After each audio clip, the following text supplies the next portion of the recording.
kita hari ini akan bahas tentang model proses dalam rekayasa perangkat lunak ya. Jadi di sini nanti kita akan mengenal beberapa metode yang digunakan di dalam rekayasa perangkat lunak, baik yang sifatnya konvensional, yang awal-awal dulu sekali dikembangkan, sampai dengan yang sekarang yang agile misalnya. Tapi yang agile nanti sepertinya ada bahasan tersendiri gitu ya. Karena juga ada beberapa metode di dalamnya. Nah, sambil menunggu, ini saya akan, jadi presensi saya agak saya bedakan, biasanya pakai link, tapi nanti juga mungkin kalau saya nggak lupa saya kasih linknya, tapi untuk presensi saya akan memberikan kuis, jadi nanti saya akan cek di kuisnya itu siapa yang tidak hadir, begitu ya. Ini jam berapa? Kita tunggu 5 menit lagi ya. Karena nanti kalau sudah kelewatan ya yang nggak ikut kuis saya anggap tidak berpartisipasi. Baik, jadi di sini nanti kalau Anda baca di Bismart gitu ya, di Bismart ada chapter 2 dari buku Pressman ya, buku Pressman. Jadi nanti kita akan membahas tentang metode apa saja yang digunakan di dalam rekayasa perangkat lunak. Jadi mungkin tidak detail sekali karena sisi waktu, karena nanti Anda akan mulai dengan setelah minggu depan itu saya akan memberikan sebuah kasus atau project lah ya, kan kasus itu, lalu nanti Anda menjalankan, jadi sambil kita mengenali langkah-langkah ya apapun ya nanti metodenya, kita akan menggunakan general atau generic framework-nya ya, jadi generic framework itu yang langkah-langkah yang secara umum, bahwa nanti secara praktis bisa dilakukan dengan metode tertentu. Jadi nanti misalnya pada tahap pertama misalnya kita memerlukan dari generic framework-nya itu, kalau di buku Pressman disebut dengan communication ya, komunikasi. Nah, di komunikasi itu nanti ada tahapan-tahapan tertentu yang dilakukan. Tujuannya apa gitu. Hasil yang diharapkan dari setiap tahap itu apa. Nah, itu nanti kan Anda lakukan learning by doing. Jadi nanti misalnya sudah saya beri kasusnya, maka Anda mencari tahu ya, melakukan analisis gathering misalnya apa saja yang dibutuhkan, model proses atau bisnis prosesnya seperti apa gitu, lalu tujuan dari pengembangan softwarenya apa, nanti cari penggunanya siapa saja, sehingga nanti dari data-data itu nanti kita akan melangkah ke tahap berikutnya, planning misalnya. Nah, di planning apa saja yang dilakukan misalnya seperti itu. Oh, nanti ada schedulingnya, ada analisisnya, analisis teknologinya, analisis resikonya, dan sebagainya. Terus nanti kalau sudah planning, baru masuk ke desain misalnya. Oh, di desain apa yang harus dilakukan dan seterusnya. Jadi nanti kita akan bahas itu, tapi sebelum itu saya akan memberikan sedikit pemanasan gitu ya, pemanasan untuk Anda supaya semua berpartisipasi, tidak hanya hadir.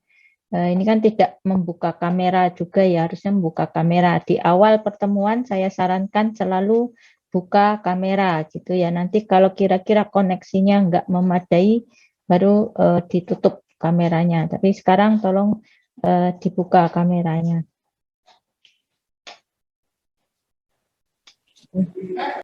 Baik, ini masih 36. Sekarang sudah jam apa ini? 3.20 gitu. Yang lain kemana ini? Biasanya saya suka tiba-tiba kasih kuis atau tiba-tiba saya buat grup gitu. Nanti ketahuan kalau di grup itu bisa ketahuan yang tidur atau yang tidak ada, itu biasanya nanti begitu saya masukkan ke grup tuh nggak join-join. Nah, itu ketahuan. Biasanya seperti itu. Baik, sekarang saya akan memberikan link ke Anda gitu ya. Link ke Anda nanti dari link ini ya sama ya, saya juga hujan ya di sini. Nanti dari link ini Anda akan bisa menjawab ya. Anda buka, tapi ini belum saya buka kuisnya, tapi Anda setidaknya klik dulu linknya. Memang saya belum buka linknya. Ya, sebentar saya buka.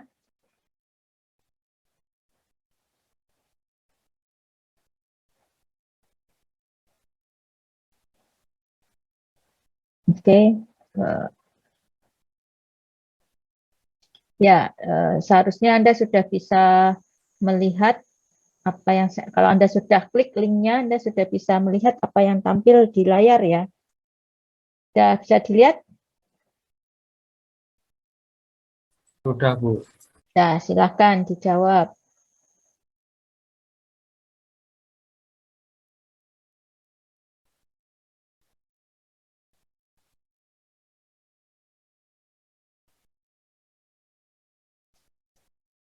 Ya, saya akan tampilkan juga di Zoom-nya sambil saya mengamati berapa yang merespon dan berapa yang tidak gitu.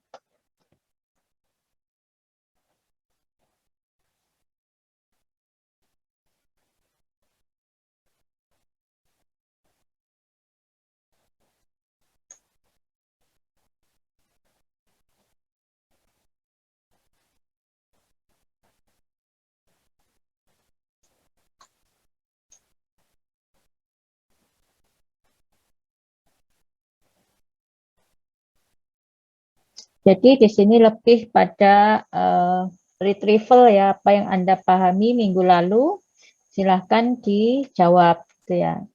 Nah, artinya kalau jelaskan secara ringkas itu bukan jelaskannya nanti satu paper tidak ya.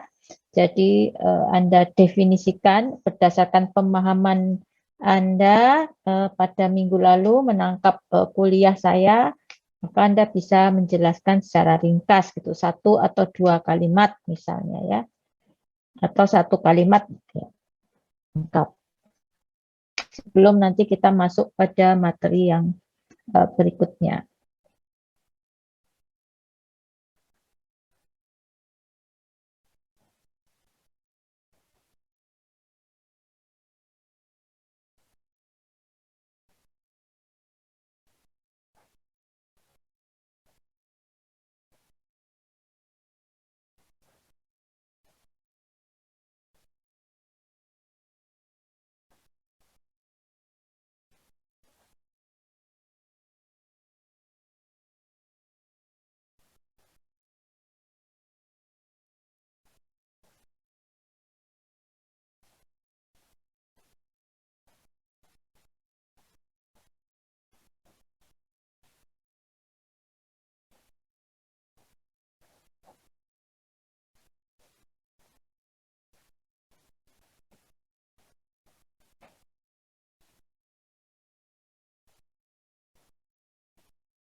Jangan lama-lama, nanti Anda kopas dari googling gitu ya. Jadi pakai bahasa sendiri, ya pakai bahasa sendiri. Saya hanya mau melihat eh, kata kunci yang ada di dalam pemahaman Anda.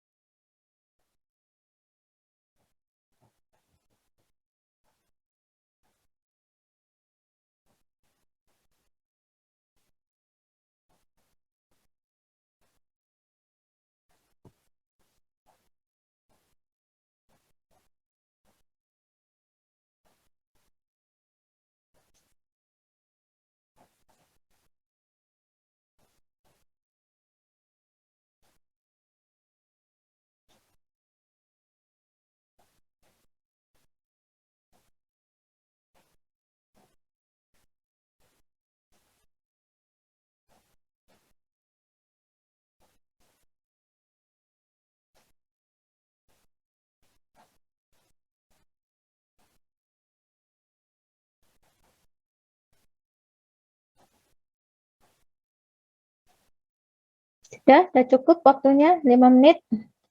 Jangan lama-lama. Yang lain mana ini 35?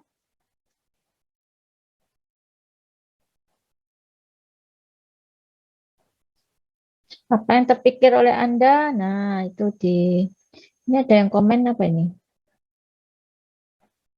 Oh, ada yang ngisi di komen ya.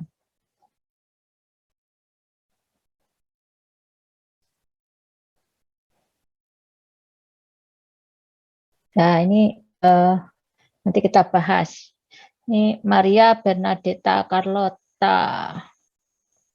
Ini kopas banget nih. Ya, iya Maria. Kopas dari, kalau enggak dari buku, kalau enggak dari web atau blog. Ya, Maria. Benar enggak? Sebenarnya saya nggak kopas, Bu. Saya nulis sendiri. Nulis sendiri. Iya, maksudnya kok pemahamannya plek sama buku. Mungkin kebetulan aja, Bu, tapi saya nggak kopas. Oke. Jadi, ini masih 36, 37.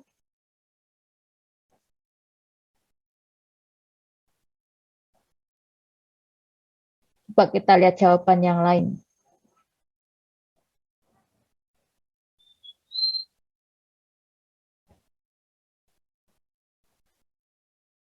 Masih ada yang belum?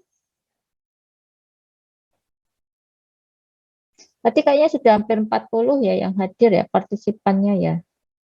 Masih ada yang belum?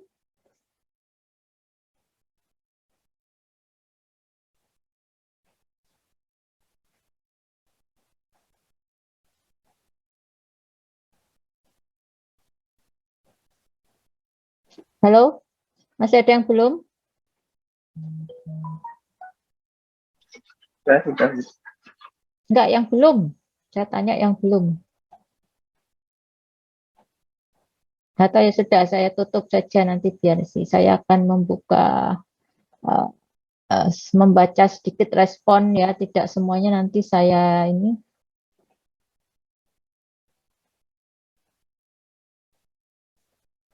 Oke, jadi ini beberapa respon yang bisa dilihat ya, beberapa respon. Jadi saya memang ingin mengcapture apa sih yang diterima mahasiswa terkait dengan pembicaraan kita minggu lalu gitu ya. Apakah Anda sebagai mahasiswa itu bisa memahami atau nangkep gitu ya apa yang saya sampaikan pada minggu yang lalu, dan apakah Anda punya motivasi untuk mengetahui lebih jauh gitu. Karena Anda ngambil mata kuliah ini sebetulnya apa sih yang akan Anda dapatkan, dalam arti dapatkan itu apa sih yang akan Anda kuasai ya, kompetensi apa yang akan Anda kuasai. Jadi kadang-kadang saya memancing dengan pertanyaan-pertanyaan sederhana seperti ini bukan untuk hafalan ya, bukan untuk hafalan, tetapi bagaimana persepsi Anda tentang mata kuliah ini.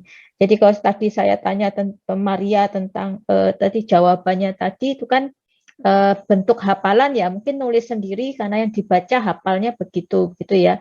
Tetapi sebagai mahasiswa kita itu tidak memerlukan yang hafalan-hafalan seperti itu ya, tetapi kita memerlukan pemahaman, pemaknaan gitu. Jadi kalau misal nih Gading nih menjawabnya bidang studi, ya bisa jadi karena rekayasa perangkat lunak itu adalah salah satu mata kuliah pada bidang studi tertentu gitu ya. Jadi dia menjawab bahwa rekayasa perangkat lunak ini adalah bidang studi. Nah, tapi mempelajari tentang apa? Oh, tentang perangkat lunak. Apakah hanya perangkat lunak saja? Enggak ya, gitu ya. Ya, tidak hanya perangkat lunak, tetapi lebih esensial di dalamnya itu nanti ada tools, ada metode, ada proses, ada kualitas perangkat lunak gitu ya. Ya, di dalam proses pengembangan dan seterusnya gitu. Lalu ada juga misalnya, ini saya nggak akan bahas satu-satu karena banyak ya. Jadi di sini ada yang mengatakan kegiatan untuk memodifikasi, karena kata-kata rekayasa itu saya yakin ya, rekayasa itu lalu konotasinya adalah memodifikasi atau membuat, mengubah gitu suatu perangkat lunak menggunakan tools, media, metode, cara, ya itu yang ditangkap gitu ya, yang ditangkap. Atau Arvigo misalnya mengatakan cara pengembangan gitu ya, atau Raden Alam mengatakan mengembangkan. Ya, kalau mengembangkan itu kan sebuah proses gitu ya. Atau Hilmi mengatakan, oh iya dia salah satu ilmu mempelajari tentang sekumpulan data dan sebagainya.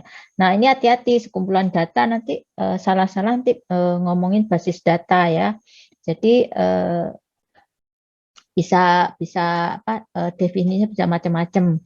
Lalu ada yang mengatakan proses membuat atau memodifikasi perangkat lunak, dalam hal ini berkaitan dengan perencanaan persiapan ya. Berarti ada tahapan-tahapannya, ada apa namanya langkah-langkah yang harus dilakukan di dalam melakukan pembuatan atau pengembangan atau modifikasi itu. Lalu cuma di sini metodenya nggak disebut gitu ya. Jadi nggak ingat bahwa di dalam rekayasa perangkat lunak itu kita juga pakai metode. Jadi sama kalau saya tanyakan apa sih mie instan itu, maka Anda harus menyebutkan mie instan itu ya sebuah masakan gitu ya yang komponennya ada mie-nya terbuat dari apa, nanti ya nanti ada bumbu-bumbu atau ingredients-nya, lalu dengan cara-cara tertentu dia nanti bisa dimasak untuk menghasilkan bentuk mie tertentu, misalnya kuah atau goreng misalnya seperti itu. Jadi Anda bisa menggambarkan itu dengan membayangkan objeknya. Maka di sini juga seperti itu ya. Ketika saya tanya rekayasa perangkat lunak itu apa sih, maka Anda bisa menjawab dengan membayangkan objek dari rekayasa perangkat lunak itu. Seperti tadi ada proses itu proses apa? Proses pengembangan, kalau pengembangan itu ya mulai dari inisiasinya, kemudian perencanaannya, desainnya, implementasinya, begitu ya, itu namanya pengembangan gitu ya. Tapi pengembangan itu nanti sebuah proses pengembangan itu dia menggunakan metode-metode tertentu gitu, menggunakan metode tertentu. Kemudian juga dia untuk mengembangkan itu juga menggunakan ya untuk menjalankan metodenya itu juga menggunakan tools gitu, tools tertentu. Contohnya apa? Misalnya, oh kalau saya mau desain basis datanya pakai apa ya? Ada toolsnya untuk desain basis data gitu ya. Tidak sekedar digambar gitu, tapi ada tools untuk melakukan desain. Oh saya mau desain bisnis prosesnya. Oh oke, berarti kita pakai tools juga, bukan hanya sekedar digambar gitu. Ada tools-tools tertentu untuk mendesain proses bisnisnya, misalnya contoh misalnya UML misalnya. Saya pakai UML gitu. Atau saya pakai Enterprise Architect atau saya pakai apa namanya? Rasional rules untuk desain dan sebagainya. Jadi itu tools. Nah, kemudian tadi dia ada tujuannya. Mengapa sih harus pakai metode kok? Kalau nggak pakai metode boleh nggak sih gitu? Ya boleh, tapi dia tidak akan mencapai tujuan akhir yaitu apa? Perangkat lunak atau software yang berkualitas. Padahal software itu dikembangkan, dibuat gitu ya. Itu untuk memiliki nilai guna bagi user. Nah, kalau dia harus menghasilkan nilai guna bagi user, maka dia harus berkualitas. Contohnya seperti itu. Jadi maksud saya di sini adalah ketika Anda ditanya tentang itu, bayangkan objeknya, di dalamnya ada apa, lalu dijelaskan pakai bahasa Anda sendiri. Di sini Anda tuh mahasiswa, bukan seseorang yang diminta untuk menghafalkan definisi ya, tetapi memaknai sebuah definisi gitu ya. Saya cek di sini jawabannya ada nggak yang bisa seperti itu gitu.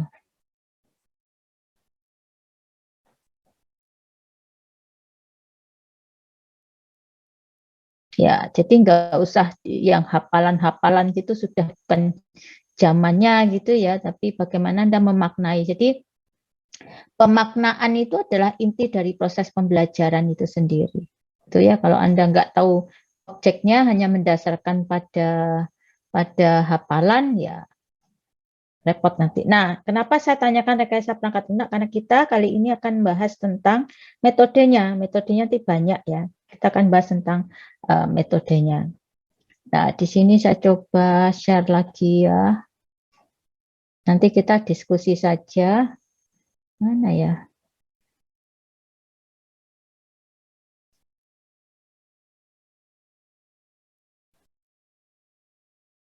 Ya, saya sebetulnya punya juga sih slide yang saya buat sendiri, tapi saya pikir menggunakan slide yang sudah ada sesuai buku itu akan memudahkan. Nah, di sini nanti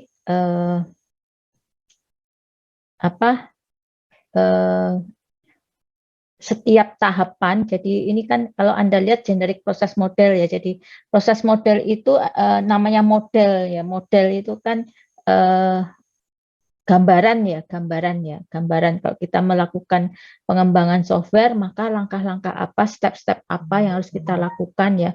Jadi urutan atau sequential dari langkah-langkah itu bisa digambarkan seperti ini.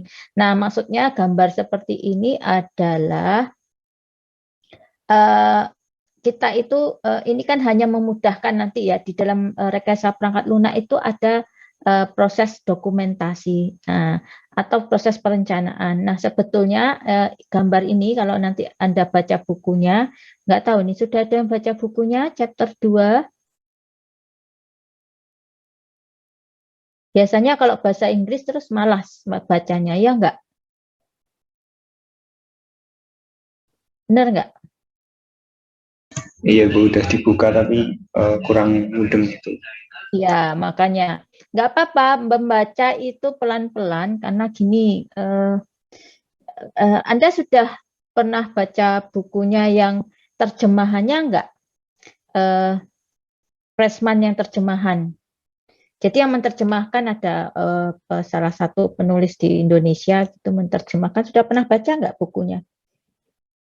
Yang Indonesia, yang bahasa Indonesia? Belum Ada yang pernah. belum pernah. Nah, ada yang pernah nggak? Saya tanya pernah itu karena kaitannya gini. Saya kalau disuruh baca yang saya punya sih dua-duanya ya, buku yang Inggris sama yang buku, tapi yang buku bahasa Inggris yang e-book ini. Nah, dengan buku cetaknya yang Pressman yang terjemahan gitu ya. Saya kan dulu itu sukanya koleksi buku ya. Pokoknya kalau ada buku baru saya beli, buku baru saya beli gitu. Ya tapi dibaca ya, bukan hanya untuk koleksi ya. Nah, begitu saya beli, terlanjur saya beli 2 gitu ya. Karena kan waktu itu Gramedia itu enggak kayak zaman saya kuliah dulu ya. Zaman kuliah itu Gramedia itu bukunya bisa dibuka, dibaca di situ. Jadi kita bisa tahu, oh buku ini menarik, oke enak dibaca gitu ya. Kalau kayaknya setelah krisis moneter apa ya, itu kan Gramedia enggak gitu. Dia kalau jual buku tuh udah diplastikin semua. Jadi kita cuma bisa baca belakangnya gitu ya, resumnya. Jadi nggak tahu isinya. Nah, setelah sampai di rumah saya baca karena oh lumayan nih bahasa Indonesia nih gitu kan sudah ada yang terjemahkan. Tapi akhirnya saya menyesal. Kenapa? Karena terjemahannya itu kayak terjemahan letterlux gitu ya. Bahkan beberapa bagian tuh saya temukan kayak menggunakan Google Translate gitu. Nah, terus ketika saya baca saya malah pusing. Ini maksudnya apa ini kata-katanya ini maksudnya definisinya. Sehingga akhirnya saya lebih suka baca yang bahasa Inggris lebih jelas maknanya bagi saya gitu ya. Jadi kalau Anda misalnya nanti bingung membaca yang bahasa Indonesia, kadang-kadang saya juga maklum sih karena ternyata terjemahan itu bukan terjemahan yang sifatnya itu betul-betul disusun dengan pemaknaan, tapi betul-betul ya kayak itu sih menurut saya banyak bagian-bagian yang kayak Google Translate gitu. Jadi saya nggak suka karena tata bahasanya menurut saya pemaknaannya jadi aneh. Jadi saran saya cobalah Anda baca buku yang aslinya gitu ya bahasa Inggris sambil Anda memperlancar ya minimal tuh reading gitu ya. Nanti kalau tes TOEFL gitu, kalau nanti mau cari beasiswa atau LPDP ya kalau bahasa Inggrisnya nggak bagus ya nggak bisa gitu ya. Nah, di sini saya ingin, tapi saya kok pengen coret-coret ya. Coba saya kalau seperti ini saya nggak bisa coret-coret. Jadi di sini itu maksudnya kenapa ada proses framework. Jadi kalau nanti Anda dokumentasi, itu setiap kegiatan itu Anda buatkan ya semacam diagram atau apa ya laporan dokumen ya. Jadi kalau di sini ada proses framework, framework itu sebentar ya saya coba bisa nggak ya?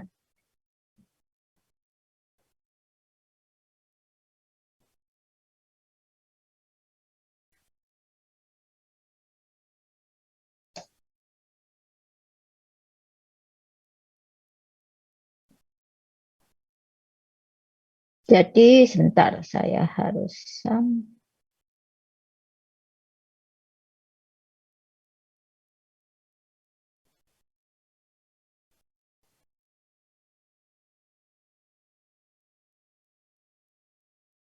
saya coba dulu ya.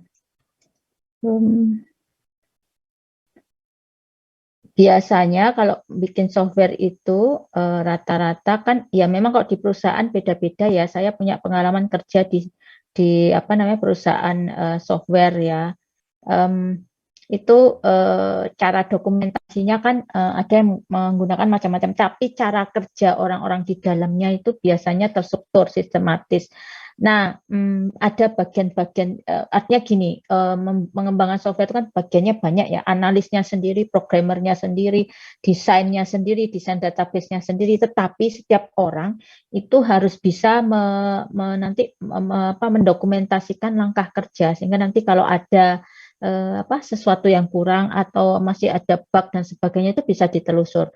Contoh seperti ini ya. Jadi kalau proses framework ini sebenarnya arahnya pada generik ya. Jadi generik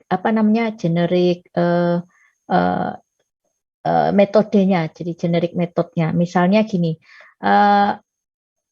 Pada tahap 1 misalnya saya mau mengerjakan proses frameworknya adalah communication. Nah, maka di sini saya tulis communication misalnya. Nah, di communication ini itu nanti ada umbrella activities. Nah, umbrella activities itu adalah step-step yang dilakukan dalam konteks communication. Kan ada generic framework tuh ada communication, ada planning, ada desain gitu ya, dan seterusnya gitu ya.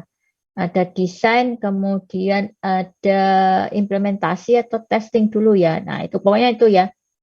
Nah, nanti misalnya tahap pertama kita merencanakan, saya akan melakukan tahap pertama communication ini.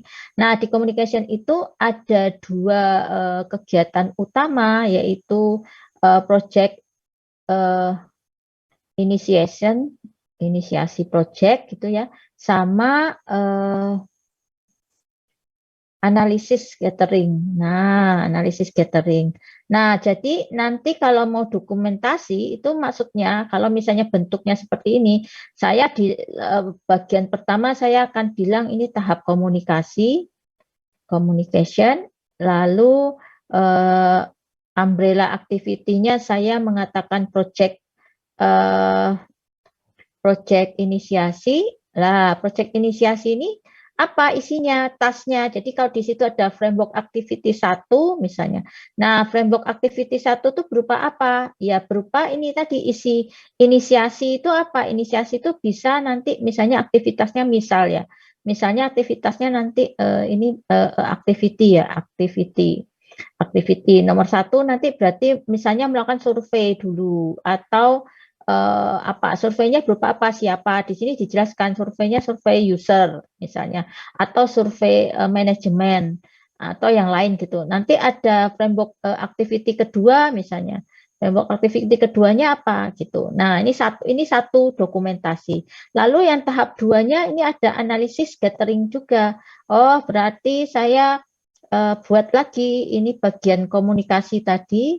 Komunikasi, kemudian umbrellanya apa? Umbrellanya adalah analisis gathering gitu, analisis gathering gitu, gathering. Nah, kalau analisis gathering, tasnya apa saja atau framework activity-nya apa? Nanti dicatat ya. Apakah misalnya Anda analisis gathering itu dari sisi fitur, misalnya fitur yang akan dikembangkan apa, tujuannya apa, dan seterusnya. Nanti Anda melakukan analisis terhadap hasil-hasil dari ini tadi, project inisiasi tadi. Nah, itu baru langkah pertama misalnya. Nah, langkah kedua nanti misalnya melakukan yang kedua yaitu planning, ya sama nanti dibuat lagi dokumentasi yang sama lengkap seperti ini. Nah, itu yang disebut dengan generic process model. Jadi di sini nanti sebetulnya mendokumentasikan langkah-langkah. Jadi, Bu, pekerjaannya banyak. Iya, kalau namanya software engineering itu tidak sekedar kita coding lalu dites selesai, tidak gitu. Tapi kita juga melakukan langkah-langkah itu secara sistematis menggunakan metode tertentu, tapi yang tidak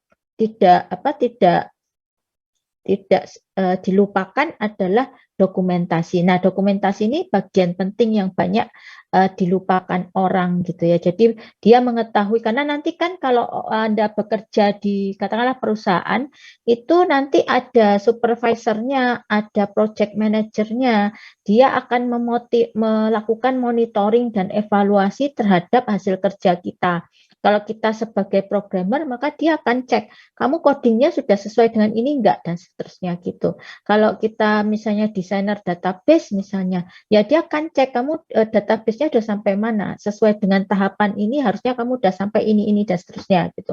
Atau kalau kita adalah desainer UI-nya gitu, nah maka si project manager juga akan melakukan monitoring, pekerjaannya sudah sampai bagian mana dan seterusnya. Dan itu tidak hanya sekedar untuk monitoring sebetulnya. Nanti dokumentasi itu akan disusun kembali gitu ya, untuk itu tadi sebagai dasar nanti kalau misalnya di maintenance ya, tahap maintenance, jika ditemukan bug-bug atau kesalahan-kesalahan, itu dibuka kembali dokumentasinya. Kemarin pengembangannya seperti apa, di bagian itu kok bisa terjadi bug dan sebagainya. Jadi pentingnya dokumentasi itu seperti itu. Jelas ya maksud saya ya? Ada pertanyaan di sini? Jadi ini tahapan-tahapan di dalam model proses pengembangan perangkat lunak itu mengikuti metodenya gitu ya. Tetapi setiap metode nanti Anda lah, kalau Anda melakukan penelitian, Anda kan harus membuat logbook ya. Ya, pernah membuat penelitian enggak? Misalnya ikut lomba atau apa gitu, ada logbooknya enggak? Ada yang sini aktif ikut lomba? Ikut tim gitu, tim lomba dan sebagainya, ada yang aktif? Saya yakin ada ya. Masa enggak ada? Nah, itu kan bagian-bagian ketika Anda mengembangkan katakanlah lomba software atau lomba apa gitu ya. Nah, itu kan pasti nanti ada logbook yang diperlukan itu untuk mengetahui progres. Jadi apa yang sudah dilakukan, kendalanya di mana, kesulitan yang belum bisa teratasi di mana gitu. Nanti kalau Anda melakukan riset, baca buku lagi, dapat jawabannya, Anda buat catatan-catatan. Oh, ini ternyata kelemahannya di sini. Harusnya pakai metode X, kok saya menggunakan metode Y, kelemahannya apa? Misalnya dia tidak mampu mengolah data dalam jumlah besar, misalnya, dan seterusnya. Itu namanya logbook. Nah, sama kalau kita mengembangkan software, kita punya dokumentasi. Nah, dokumentasi itu semacam logbook itu tadi. Jadi kita bisa mengamati step-step di dalam pengembangan proses. Itu. Ada pertanyaan enggak? Cukup jelas?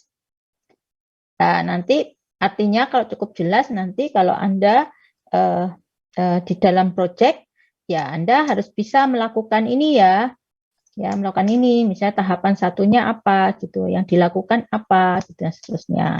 Nah, sehingga nanti dikasih, tapi dia tidak sekedar ini ya, jadi ini kan hanya menggambarkan tas-tasnya, tapi ada deskripsi di bawahnya, nanti juga ada deskripsi. Biasanya tergantung ya, ada kadang-kadang ada yang sudah ada dokumen khusus yang digunakan untuk membuat dokumentasi. Nanti kita tinggal memasukkan gambar-gambar ini di dalam dokumen kita gitu. Nah, nanti kalau Anda kerja di perusahaan IT misalnya, ya jangan kaget gitu bahwa oh dulu kok teorinya gini ya standar gitu ya. Teori itu kan dibangun dalam kondisi ideal gitu ya. Tapi nanti di perusahaan kan macam-macam ya. Perusahaan sekarang misalnya rata-rata menggunakan Scrum gitu. Ya sama sebenarnya di Scrum itu juga nanti ada dokumentasi, karena di Scrum sendiri itu sudah ada guideline-nya ya, tahapan-tahapan yang dilakukan dan sebagainya. Itu hanya masalah langkah atau metode yang digunakan. Karena kan nanti kalau kita belajar metode ini sebentar lagi Anda akan belajar metode, itu ada pengelompokannya, ada kategorisasinya. Nah, di sini sebagai penjelas saja ini ya, tadi apa itu framework activity, apa set umbrella dan sebagainya itu nanti kita ikuti saja. Kalau frameworknya ada 5, komunikasi, planning, modeling, construction, dan deployment, maka nanti setiap tahap itu di dalam setiap framework aktivitas itu nanti ada beberapa aktivitas sebagai payung dari aktivitasnya gitu ya, dan seterusnya. Nah, metodenya itu mengikuti ini seperti ini. Ya, seperti ini. Jadi apa namanya, ada yang sifatnya itu nanti linear. Linear ini kecenderungannya kadang-kadang lebih ke sekuensial atau batch gitu ya. Jadi dia setiap tahap itu dilakukan secara apa namanya, berurutan ya, tahap 1, tahap 2, tahap 3 itu dilakukan secara sekuensial. Tetapi ada juga yang sifatnya iteratif. Nah, umumnya kalau yang metode baru-baru ini sifatnya iteratif. Iteratifnya di mana? Pada tahap-tahap tertentu kita bisa melakukan apa namanya, pengulangan ya. Jadi tidak harus menunggu communication, planning, modeling, construction sampai deployment selesai, baru nanti kita balik lagi ke communication, enggak ya. Jadi di communication kemudian mungkin nanti di planning nanti bisa dilakukan lagi iteratif yang kedua. Nah, itu model-model yang baru. Tapi ada juga yang sifatnya evolutionary gini ya. Jadi kayak lingkaran gitu ya, lingkaran pada titik tertentu ya. Dia akan ulang lagi gitu. Terus kayak misalnya apa ya? RUP misalnya ya,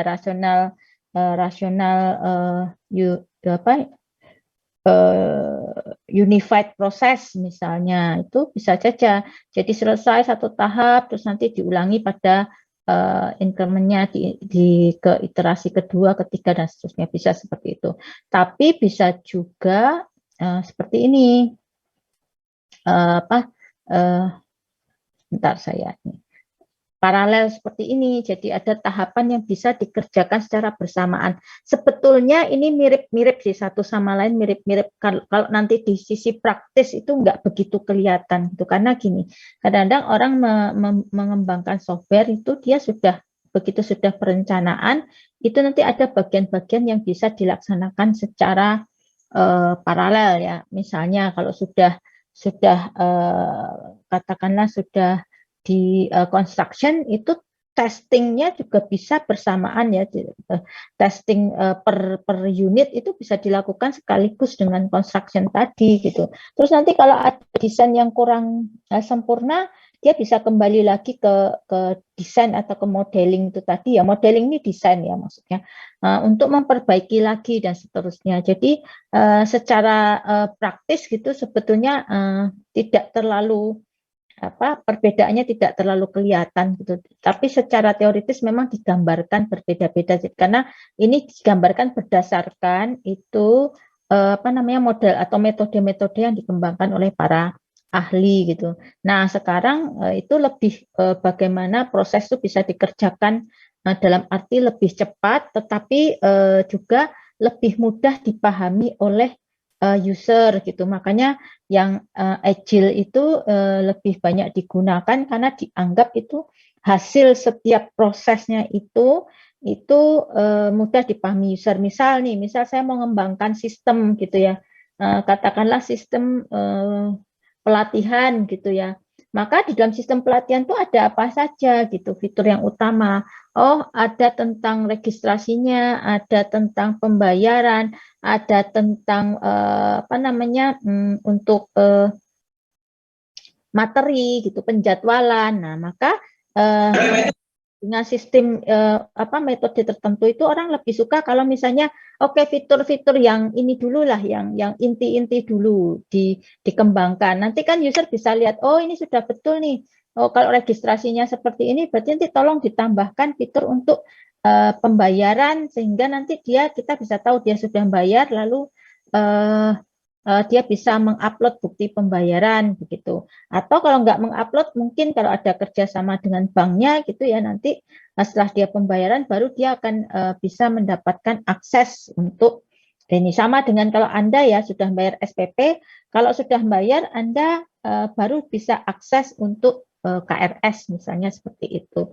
Nah, itu lebih bisa dikomunikasikan daripada itu disusun sistemnya secara utuh ya. Kalau yang linear itu biasanya dibuat sampai lengkap dulu semua baru nanti dikomunikasikan di uji coba dan sebagainya gitu ya. Karena di awal-awal belum kelihatan model sistemnya secara utuh seperti apa gitu.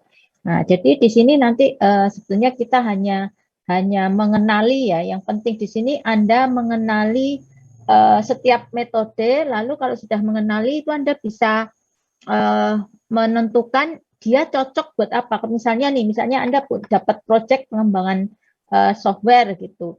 Nah, Anda harus tahu dulu skop dari proyeknya sebesar apa. Kalau misalnya softwarenya tidak terlalu kompleks gitu ya, ya Anda bisa memilih metode-metode yang sifatnya simple gitu ya. Misalnya apa prototyping misalnya. Yang penting kan ketika dikomunikasikan si user paham oh softwarenya nanti yang seperti ini ya yang diminta ya Anda komunikasikan. Kalau dia bilang oke ya sudah cocok gitu saya dari sisi tampilannya, dari sisi fungsinya sudah cocok sudah, maka Anda langsung bisa kembangkan atau konstruksi prototypingnya untuk bisa operasional misalnya dan seterusnya. Nah, begitu ya. Nah, kemudian ini penjelasan dari tadi ya, dari yang gambar tadi ya, kalau task setnya itu apa tugas-tugas apa langkah bukan langkah tugas apa yang kita kerjakan, proses yang kita kerjakan itu. Ya, kemudian nanti juga kelihatan misalnya progresnya seberapa, sudah terlaksana atau belum, atau masih 30%, 50%, dan seterusnya. Gitu.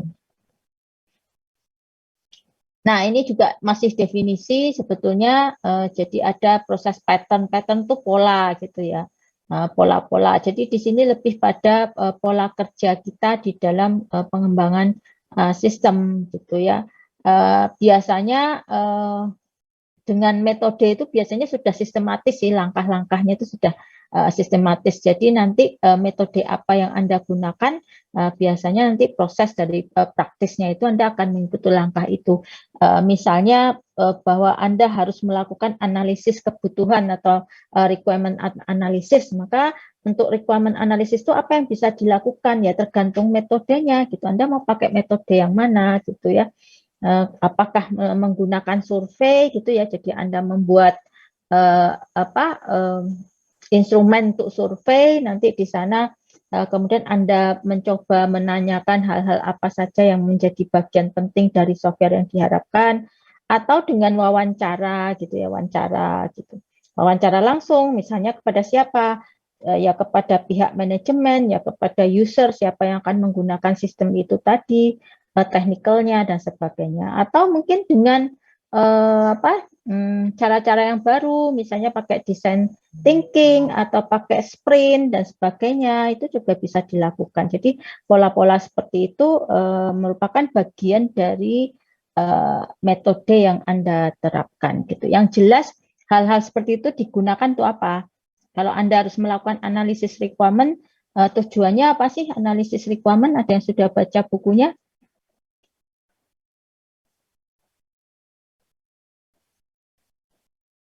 Ada yang sudah baca bukunya, kok kita di dalam software engineering atau rekayasa perangkat lunak itu selalu ada tahapan analisis requirement atau analisis gathering gitu ya. Ya macam-macam sih menyebutnya istilahnya tapi sama. Ada yang tahu mengapa harus melakukan analisis requirement?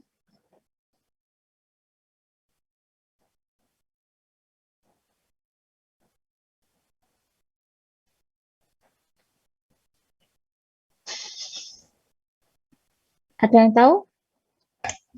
Izin menjawab, Bu. Ya. Untuk mengetahui kebutuhan user secara pasti, jadi kalau misal software yang kita buat itu benar-benar dibutuhin gitu, Bu. Apanya sekedar kebutuhan usernya? Untuk apa kita tahu kebutuhan usernya? Seperti fitur mungkin, Bu. Fitur-fitur yang dalam software. Gitu, oke, betul. Salah satunya adalah mengetahui kebutuhan usernya berupa apa fitur. Yang lain mungkin ada selain fitur.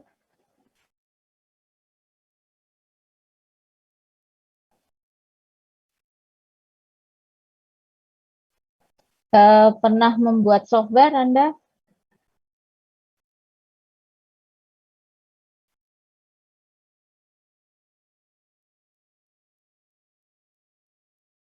Kalau bikin software itu sebetulnya bayangan Anda kalau bikin software itu yang diperlukan apa?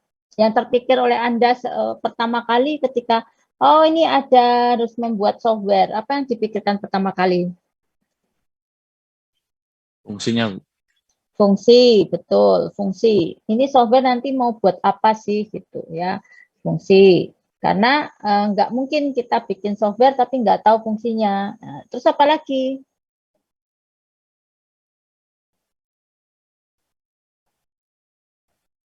Selain fungsi, ini ada 40 berapa sih peserta kuliah ini banyak, tapi jawabannya mestinya bisa macam-macam gitu loh. Satu fungsi, tadi fitur juga sudah dijawab, fitur. Apalagi Tampilan Saya siapa dulu ini? Monggo, salah satu. Tampilan, tadi yang jawab tampilan siapa? saya, Bu. Salma, Ya. tampilan atau UI-nya, user interface-nya. Apalagi Tingkat kesulitan implementasinya, Bu. tingkat kesulitan implementasi, apalagi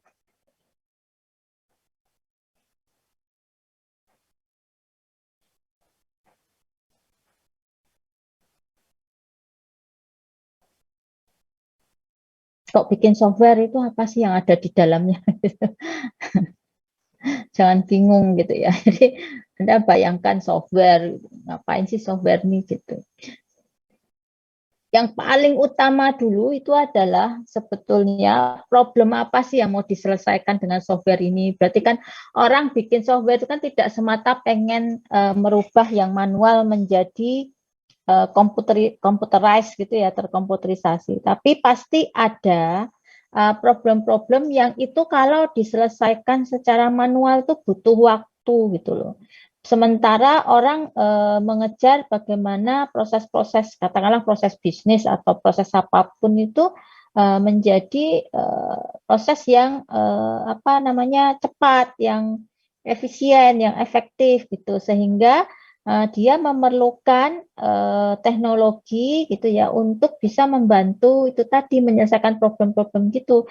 Yang mestinya pekerjaan itu kalau manual itu butuh berhari-hari mengerjakannya gitu ya, maka dengan harapannya dengan sistem ya, dengan software tadi itu pekerjaan yang berhari-hari itu bisa dikerjakan hanya dalam waktu beberapa jam. Nah, disitulah kemudian ketika kita akan mengembangkan software, hal pertama yang perlu kita pahami itu adalah problem apa sih yang mau diselesaikan gitu.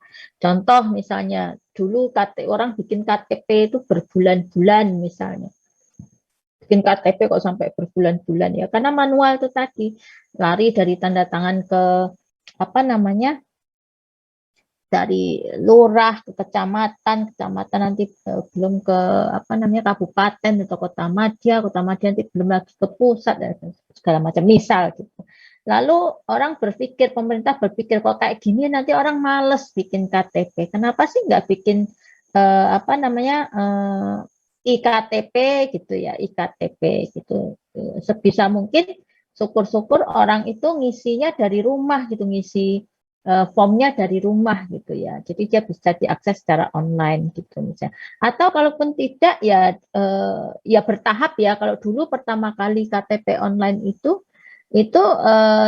formulirnya masih berbentuk formulir kertas. Jadi nanti si penduduk, si penduduk itu mengambil formulir lalu dia isi manual mau manualnya di kecamatan atau di mana nanti ditanda tangan. Misalnya kalau butuh tanda tangannya apa namanya tanda tangannya camat gitu ya, tanda tangan camat atau biasanya lurah ya, lurah atau RT RW sih itu. Nah, nanti kalau sudah formulnya dikumpulkan di kecamatan, nanti ada petugas yang mengentrikan. Nah, dulu sistemnya seperti itu. Saya tahu sistemnya karena saya bekerja ketika itu di perusahaan yang mengembangkan itu tadi sistem KTP nasional sendiri, sistem kependudukan ya, tidak hanya KTP ya, tapi ada kartu keluarga, ada surat kematian, surat kelahiran, dan sebagainya.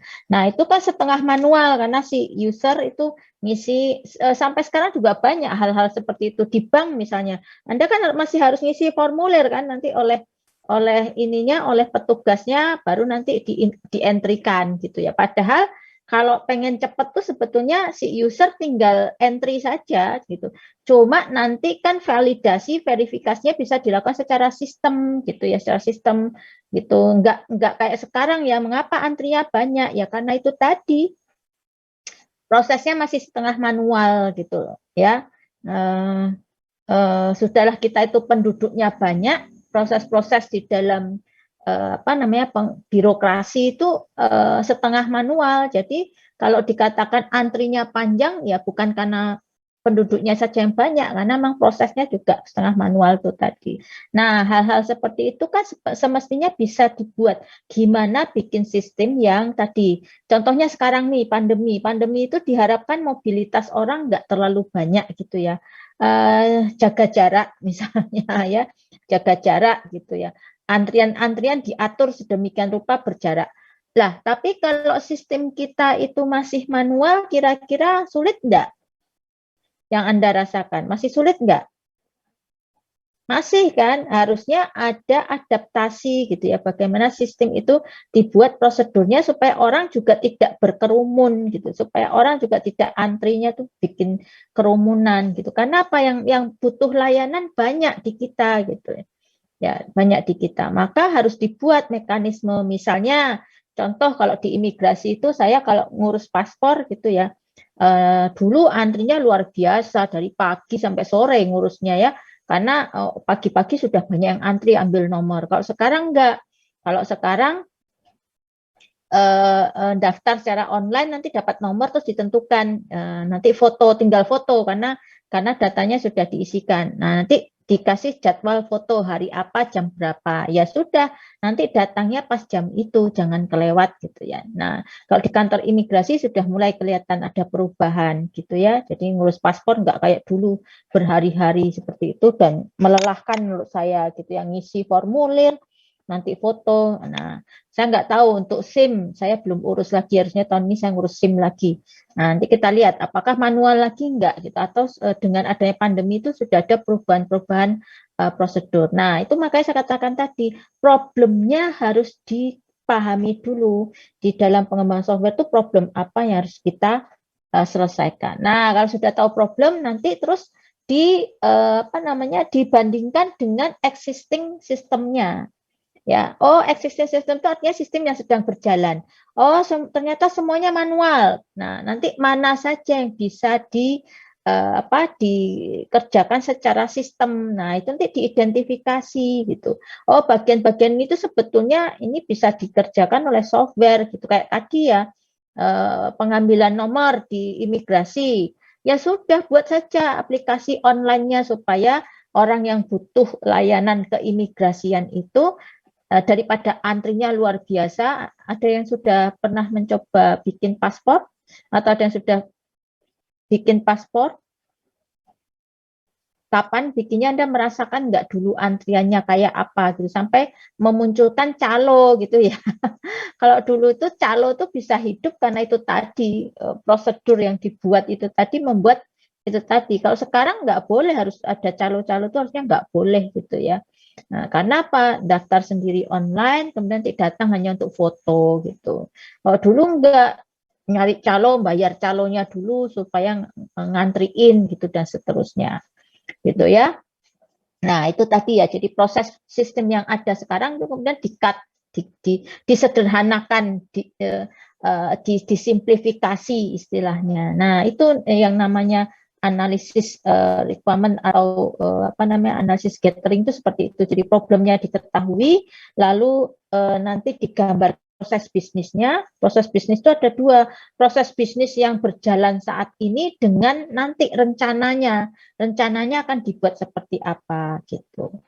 Nah, itu pemahamannya. Jadi kita belum sampai pada fitur dulu gitu. Nanti Baru pelan-pelan kalau proses bisnisnya sudah diketahui, apa yang perlu diperbaiki, apa yang bisa disederhanakan, lalu kita bicara fitur apa sih yang dibutuhkan oleh user, gitu, fitur-fitur yang dibutuhkan apa. Nah, sehingga nanti hasil analisis itu kita bisa menggambarkan spesifikasi sistemnya atau softwarenya, ya, juga proses bisnisnya bagian mana yang bisa digantikan secara yang manual itu digantikan secara computerized. Nah, itu makanya tadi di proses gambar tadi yang gambar tadi itu ada yang disebut ini tadi ya, ini hanya teorinya saja, ada state pattern, ada task pattern, ada fase pattern gitu ya, masing-masing gitu digambarkan seperti itu.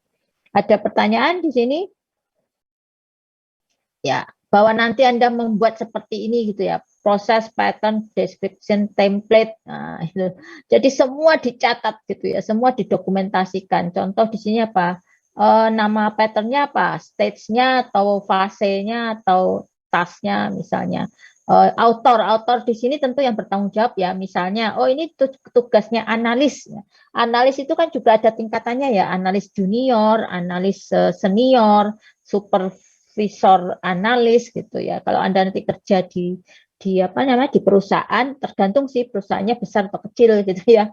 Kalau perusahaannya besar biasanya ada level-levelnya gitu. Nah, nanti ada yang bertugas itu. Nah, sampai dia melakukan ini semua.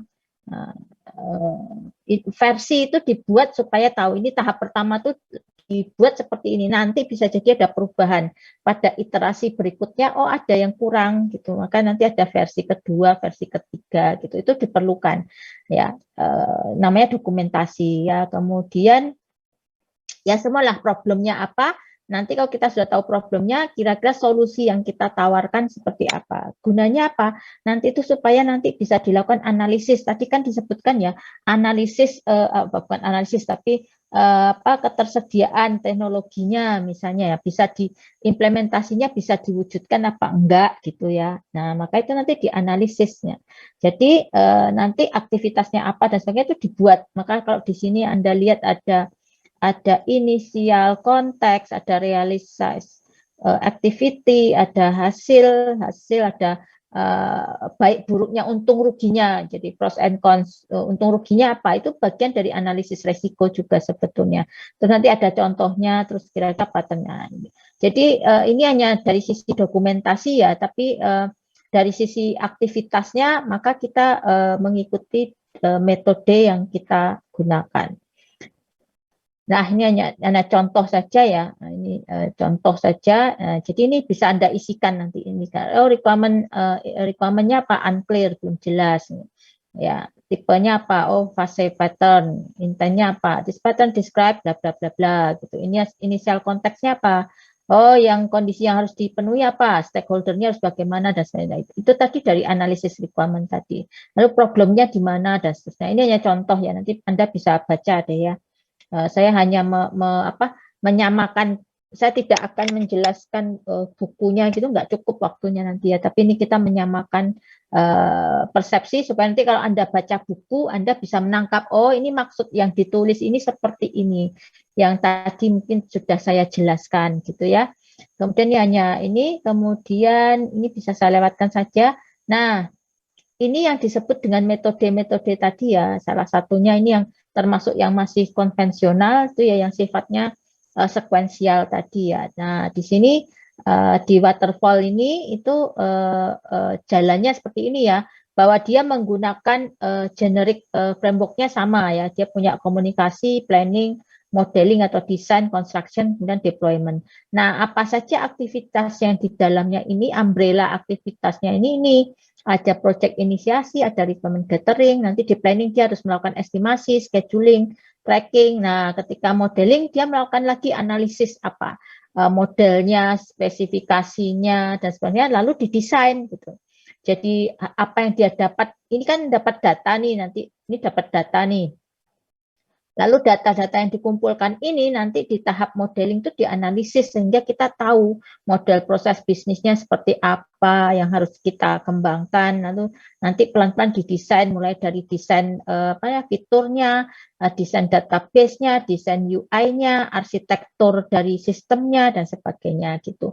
Lalu kalau desainnya udah jalan baru diimplementasikan atau di construction ini tadi ada codingnya. Nah, coding ini bisa sambil testing, tapi testing yang sifatnya testing per komponen atau per unit gitu ya. Karena nanti setelah selesai semua juga dilakukan testing secara keseluruhan. Lalu deployment. Nah, deployment ini artinya ini sudah software yang dibuat itu sudah bisa digunakan. Tetapi sebelum digunakan dia sudah harus melalui pengujian dulu ya. Pengujian kemudian juga melalui evaluasi. Jadi untuk quality control-nya. Nah, nanti baru kalau dia sudah deployment digunakan, kemudian nanti dievaluasi lagi ya. Jadi tetap ada maintenance, kemudian ada feedback dari si user, apanya yang masih kurang dan sebagainya. Nah, ini kalau yang waterfall. Biasanya waterfall ini sifatnya sekuensial ya, sekuensial. Walaupun sekarang dikembangkan lagi waterfall yang sudah sifatnya itu sudah dimodifikasi supaya tidak sekuensial, tetapi lebih fleksibel. Mungkin Anda pernah lihat yang disebut dengan V-model. Nah, V-model ini sebenarnya hampir sama dengan yang waterfall tadi, tapi di sini tidak sekuensial. Jadi bisa jadi pada tahapan tertentu itu nanti si pengembang itu bisa kembali ke tahap sebelumnya. Misalnya dari sisi requirement modeling ini ya sudah dikerjakan gitu ya. Kemudian nanti pada suatu saat mungkin begitu desain dilakukan, di coding nanti diuji coba, oh ternyata ada yang nggak sesuai dengan spesifikasi, itu nanti kembali lagi. Atau misalnya usernya bilang, loh ini kok jadinya gini, saya kemarin mintanya seperti ini, gitu. Nanti dilengkapi lagi requirement-nya, mungkin kemarin ada yang tertinggal dan sebagainya. Jadi ini sudah modifikasi dari waterfall, itu contohnya. Jadi ini metodenya banyak sekali.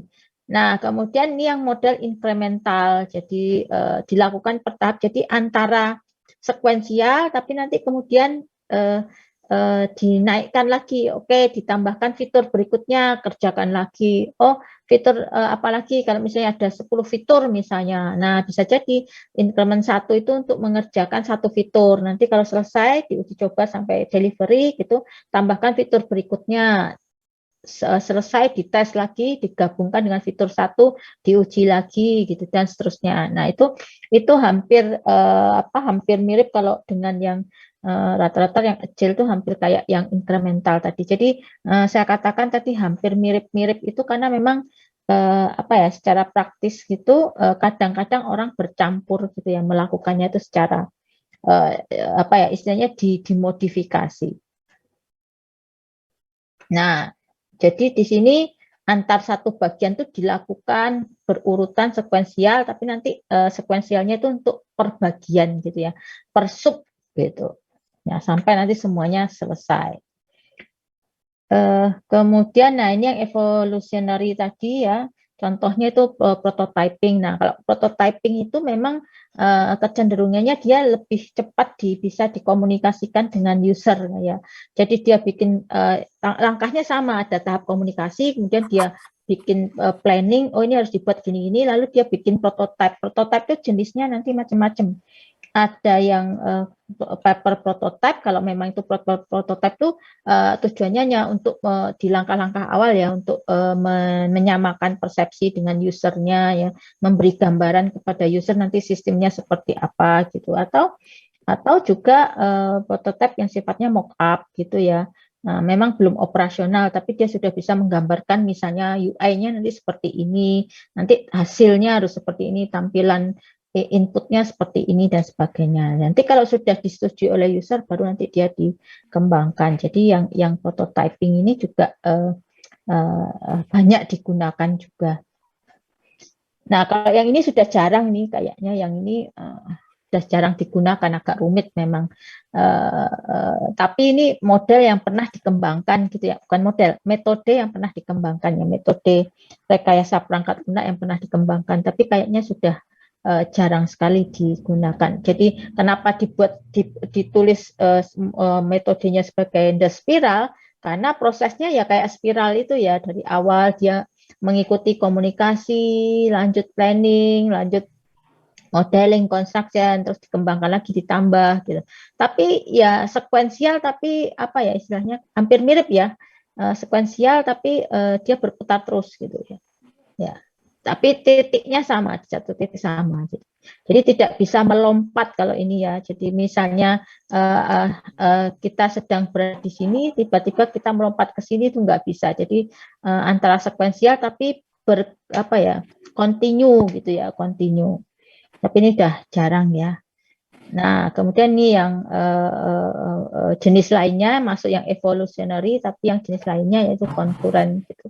Nah, ini juga bisa digunakan gitu ya, digunakan ya. Jadi tahapannya di sini apa namanya concurrent itu kadang-kadang ada yang bisa dilakukan bersamaan gitu ya, tapi ada yang harus berurutan sampai nanti dia menyelesaikan tahapan-tahapan itu. Jadi dia bisa paralel juga sebetulnya ya, misalnya pada saat pengembangan gitu ya, kemudian nanti di satu sisi mungkin ada perubahan-perubahan yang dilakukan gitu, kemudian perubahannya itu nanti bisa saja apa yang dirubah itu kemudian direview dulu, kemudian baru diuji coba dan sebagainya. Jadi tahapan-tahapan yang sifatnya paralel juga muncul di sini, ada sekuensial, ada paralel dan sebagainya. Nah, ini nanti proses modelnya ya, ada yang basisnya adalah komponen base, ada yang pakai formal. Kalau formal method ini biasanya basisnya berbasis bahasa spesifikasi ya, matematika ya. Saya pernah menggunakan ini, tapi itu untuk disertasi saya waktu saya S3 ya. Saya menggunakan formal method ya, walaupun itu secara praktisnya dari formal method saya itu implementasinya saya menggunakan object oriented gitu ya, tapi di dalam model prosesnya saya menggunakan formal method, bukan berbasis komponen misalnya, karena kan waktu itu ya karena sifatnya akademik gitu, akademik, jadi level ininya agak berbeda ya, maka saya menggunakan formal method. Nah, tapi bisa jadi kalau di unified process, jadi saya agak gabung. Tapi di implementasinya, jadi cara saya menyatakan modelnya saya pakai formal method, dan bahasanya juga saya create sendiri. Kemudian di implementasinya saya menggunakan UML atau unified process ini untuk menunjukkan tahapan pengembangan softwarenya seperti itu. Ya. Nah, unified process seperti ini ya. Unified process itu bagian dari object oriented modeling ya, object oriented analisis design ya, bukan object oriented programming, beda lagi ya, nanti dibedakan. Di sini object oriented analysis and design sebetulnya.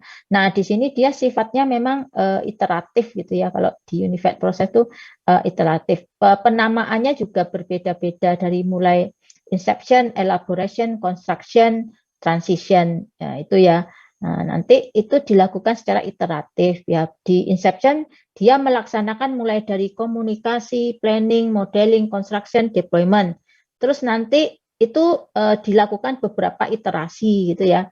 Lalu nanti di tahap elaborasi dia melakukan hal yang sama sebetulnya, dari mulai komunikasi, planning, modeling, construction, deployment.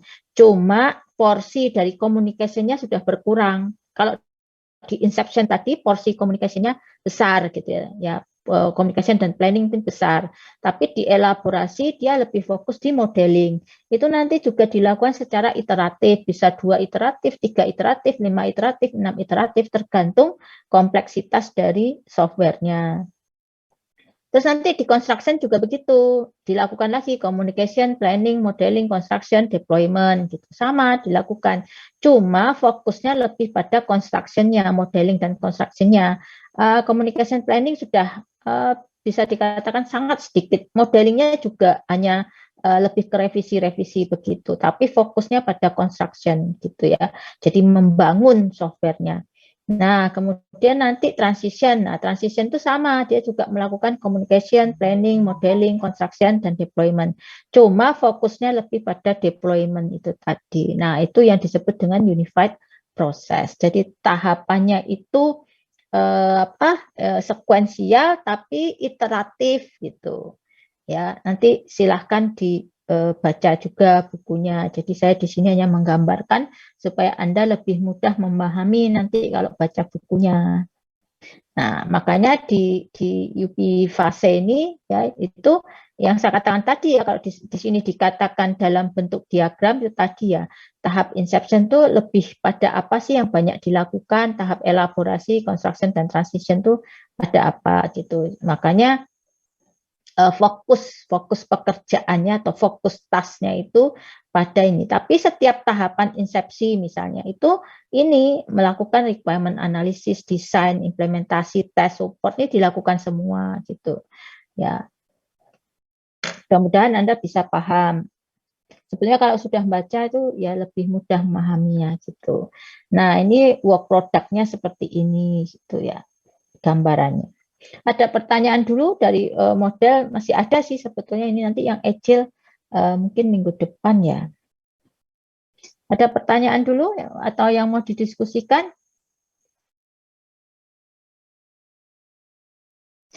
Makanya di dalam UP ini dia menggunakan UML itu tadi ya. Makanya nanti Anda akan suatu saat akan belajar menggunakan ini tadi ya, menggambar UML-nya, Unified Modeling Language ya.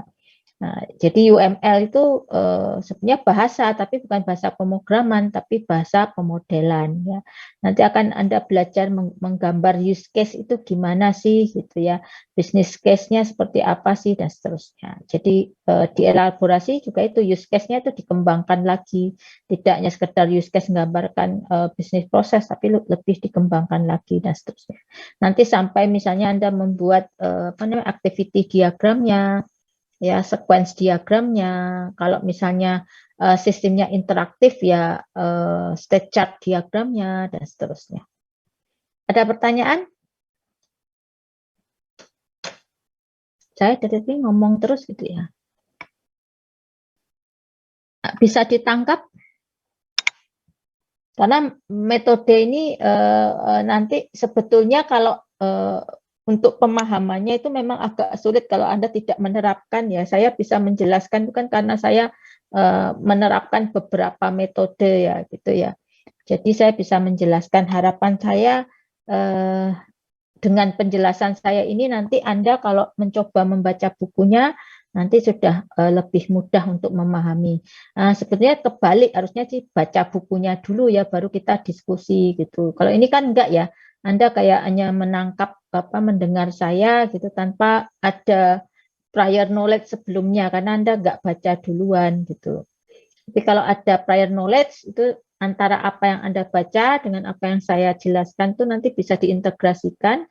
Nah, nanti Anda akan membangun pengetahuan dari proses itu. Gitu.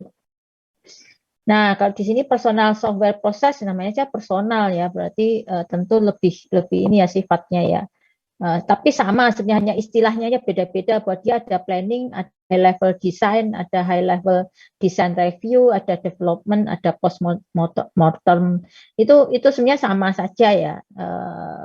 Artinya itu sebetulnya dia juga melakukan langkah-langkah analisis requirement tadi, kemudian desain, kemudian coding, uji coba, testing, evaluasi sama. Ya hanya istilahnya beda-beda. Ya ini nanti diperdalam di bab-bab akhir biasanya ya. Nanti kalau Anda rajin baca bukunya. Ya, kemudian ada yang tim software proses gitu ya. Yang namanya tim software proses berarti ya sebenarnya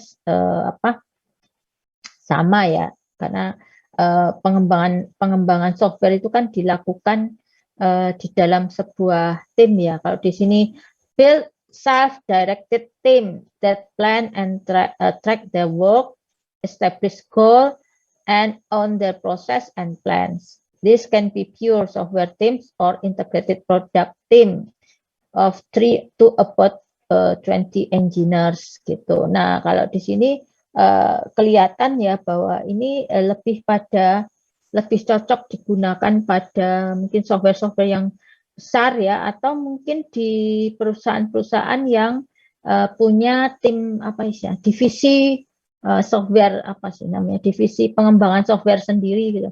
Karena kan ada perusahaan-perusahaan yang lebih memilih outsourcing ya, jadi dia proyekkan ke outsourcing gitu untuk mengembangkan. Cuma kalau di outsourcing nanti harus ada kontrak ya, kontraknya itu misalnya nanti untuk maintenance-nya berapa lama, jadi dari mulai awal pengembangan sampai nanti maintenance itu ada kontraknya.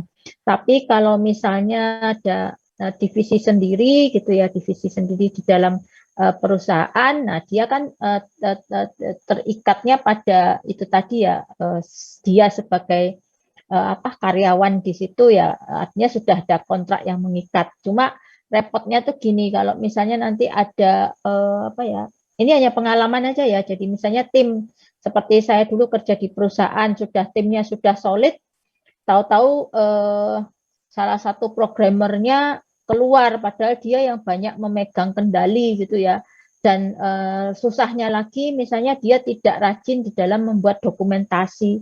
Nah, begitu si programmernya keluar, itu kita yang ini kan harus mencari pengganti, tapi pengganti kan harus melakukan adaptasi ya, penyesuaian. Sehingga yang sudah bekerja sebelumnya itu harus kerja keras tuh. Si X tadi yang keluar tuh sudah sampai mana pekerjaannya, dia melakukan apa saja. Nah, itu perlunya dokumentasi itu seperti itu. Jadi kalau dokumentasinya baik, maka kita masih bisa menelusuri pekerjaannya. Nanti mana yang bisa dikembangkan lagi, mana yang harus diselesaikan. Tapi kalau dokumentasinya nggak baik, nah itu kita kayak bongkar lagi ya, bongkar hasil kerja dia itu kita pelajari lagi, istilahnya tuh yang sudah dia kerjakan apa sih, cara dia mengerjakan gimana sih. Nah itu karena kalau kerja di software engineer gitu ya, perusahaan software gitu ya, itu kegiatannya kalau pagi itu kita selalu meeting ya. Meeting itu untuk menentukan hari ini target pekerjaan kita sampai di mana. Makanya tuh perlu dokumentasi itu kayak gitu. Kemarin sudah selesai di mana, target hari ini apa. Nanti sore sebelum pulang, misalnya waktu itu kan saya kerja jam 8 sampai jam 17 ya. Nah, itu jam 8 sampai jam 9 tuh meeting dulu. Meeting dulu. Sudah jelas targetnya nanti jam setengah 4. Nah, setengah 4 itu meeting kembali. Meetingnya apa? Untuk report, progress report. Saya sudah kerjakan sampai ini, dokumentasinya seperti ini, dan seterusnya. Jadi itu pekerjaan rutin yang tiap hari dilakukan tuh seperti itu. Dan zaman dulu perusahaan software itu nggak kayak zaman sekarang ya. Kita bisa kerja kapanpun gitu ya, mau masuk siang sampai malam silahkan, kapan moodnya. Kalau dulu enggak, semuanya tergantung jam, dari masuknya dari jam 8 sampai jam 17. Kenapa? Karena zaman itu tidak semua rumah punya internet ya, belum banyak yang punya internet gitu ya. Jadi kan orang nggak bisa kerja secara remote gitu, kerjanya harus di kantor, sehingga yaitu tadi model sistem kerjanya dari pagi sampai sore. Kalau sekarang kan enggak ya, senyamannya dia, moodnya dia kerja malam atau pagi ya monggo gitu. Yang penting target-targetnya selesai, dia bisa memberikan reportnya itu secara online gitu, tidak harus hadir di kantor gitu. Nah, itu bedanya perusahaan dulu sama perusahaan sekarang. Itu kira-kira. Nah, ada pertanyaan enggak? Jadi ini baru beberapa metode yang kita coba pahami gitu ya. Coba Anda pahami. Kalau saya sih sudah ya, saya tidak hanya memahami tapi pernah menggunakan. Jadi Anda coba untuk pahami dan nanti diterapkan ya, ketika ada project itu nanti diterapkan.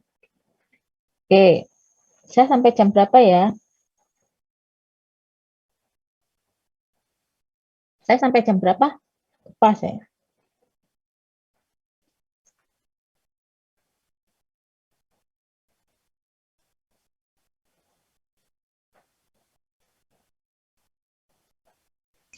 Ada pertanyaan? 40. Ada pertanyaan? Harusnya ada pertanyaan. Karena dari tadi yang ngomong saya terus gitu loh. Saya mau tanya, Bu. Monggo. Eh, Kalau menurut Bu Ratna, kan tadi ada metode-metode yang sudah dijelaskan. Nah, itu menurut Bu Ratna yang memang paling efektif itu seperti yang mana? Ataukah memang ketika kita membutuhkan yang iteration, awalnya kita yang linear, tapi ketika di tengah jalan kita membutuhkan iteration, apakah yang seperti itu efektif atau yang seperti apa, Bu? Ah ya, benar. Pertanyaannya bagus.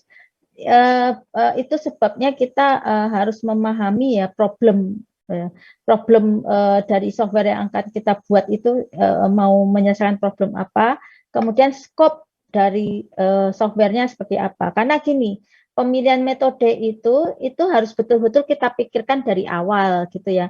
Dari awal, apakah ini cukup dengan yang metode yang simple saja, misalnya kayak waterfall, atau sebetulnya lebih efektif kalau kita akan kerjakan dengan katakanlah agile gitu ya. Ini perlu analisis gitu. Maksud saya gini, software yang akan kita buat itu skopnya sejauh mana. Lalu kita juga analisis usernya. Usernya itu tipikal usernya yang seperti apa. Misalnya user yang pengennya dia selalu cek sistem yang sudah dikembangkan itu nanti akan jadi seperti apa sih?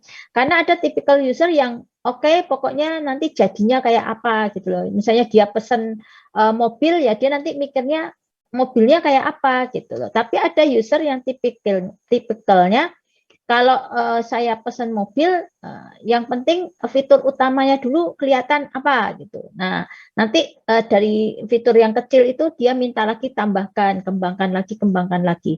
Jadi kalau mengatakan memilih, boleh nggak di tengah-tengah ganti gitu. Ya artinya kalau di tengah-tengah ganti itu, artinya si software engineer-nya itu tidak melakukan analisis di depan. Jadi kalau namanya software engineer itu dia sudah tahu kalau skopnya softwarenya seberapa sih kompleksnya, tipikal usernya seperti apa sih, permintaan usernya seperti apa, dia nanti akan bisa menentukan, oh kalau seperti ini pakai metode A saja atau pakai metode B saja gitu.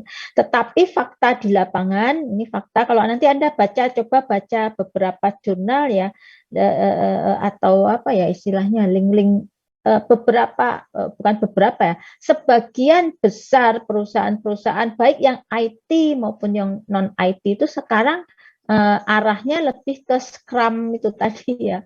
Scrum itu bagian dari Agile ya, karena Agile itu kan nanti ada XP ya, ada Extreme Programming gitu ya, ada Lean, ada apa lagi ya, banyak ya.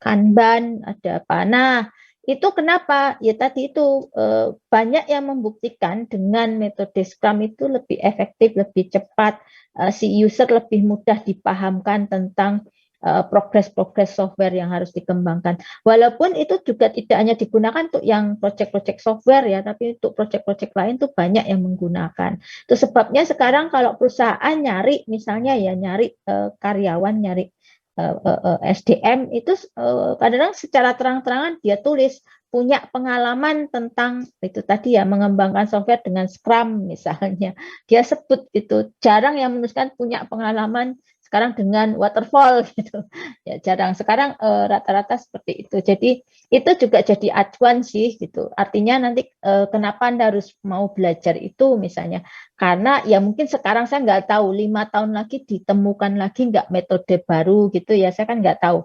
Sementara Anda ini kan nanti bekerjanya ya katakanlah 3-5 tahun ke depan gitu kan. Tapi yang sekarang lagi tren itu gitu. Tapi nggak masalah lah Bu, kalau kita belajar ini besok lagi ternyata ada baru lagi gimana ya, nggak masalah. Wong namanya kita itu kuliah itu tujuannya lebih pada itu tadi ya, pembelajar itu tadi ya. Saya dulu kuliah itu masih metode yang digunakan adalah metode waterfall ya.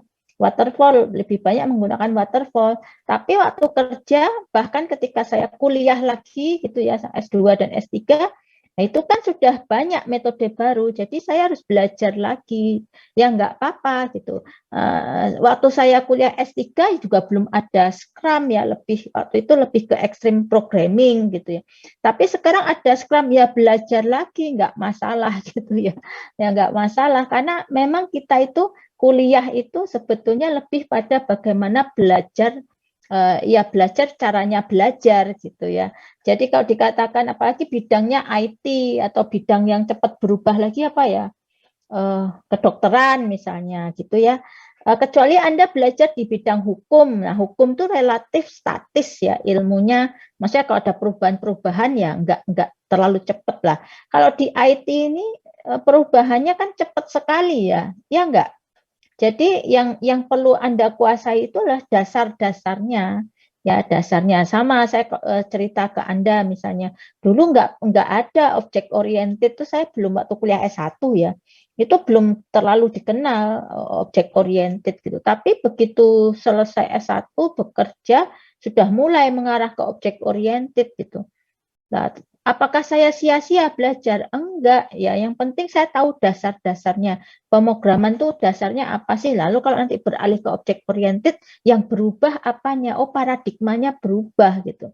Ya belajar lagi, enggak masalah gitu ya. Jadi tidak terus mengatakan loh, apa gunanya sekarang belajar itu besok berubah lagi.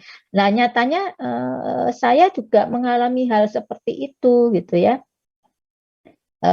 Bahwa sampai sekarang saya nggak berhenti belajar ya, yaitu karena memang bidang kita itu bidang yang apa ya cepat sekali perubahannya gitu ya. Nah jadi tadi kalau ditanyakan tengah-tengah ya, yaitu mungkin software engineer-nya ya. Jadi sebaiknya memang di awal ditentukan, oke kita akan pakai metode ini supaya itu tadi ya, karena kaitannya dengan berapa lama dia harus bisa jadi gitu. Jadi pertimbangannya bukan sekedar oh softwarenya simple pakai ini enggak ya, tapi ya itu tadi scope softwarenya sejauh mana, usernya seperti apa, kemudian waktu berapa lama kontrak pembuatan software itu diminta. Kalau dia misalnya kayak sekarang itu kan banyak orang yang kerjanya online ya, kerja online itu ya, dapat project entah dari India, entah dari Amerika, entah dari Belgia, entah dari mana gitu.